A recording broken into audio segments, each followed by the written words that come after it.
నాకు తెలియకుండానే నేను రేస్లో ఉన్నా. పక్కన వాళ్ళని చూస్తూ వాళ్ళ క్లాక్‌లో నా టైంని వెతుక్కునేదాన్ని. వాళ్ళ స్టెప్స్‌తో నా స్టెప్స్‌ని కంపేర్ చేసుకునేదాన్ని, మెజర్ చేసుకునేదాన్ని. వాళ్ళెంత దూరం వెళ్ళిపోయారు, నేనేంటి అని. అప్పుడు ఏదో తెలియని భయం ఉండేది, నేను ఫెయిల్ ఏమో అని. రీజన్ ఏంటి అని ఆలోచిస్తే కంపారిజన్. ఒకరోజు నేను కంపేర్ చేయడం మానేశాననమాట.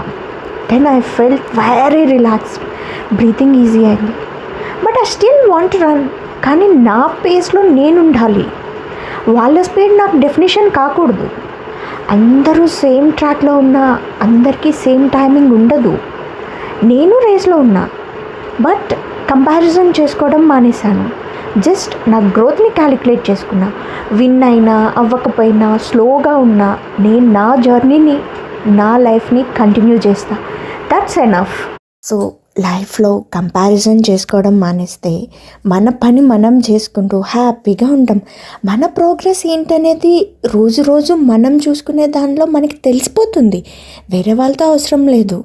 So don't try to compare with others. ఎవరిది వాళ్ళకే ఉంటుంది. ఎవరి టైం, ఎవరి లైఫ్ స్టైల్ వాళ్ళకే ఉంటుంది.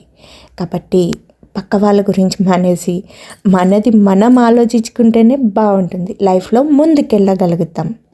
So thank you so much for watching this video till the end. And don't forget to subscribe my channel Anu Telugu Diaries. And don't forget to hit the bell icon for more updates.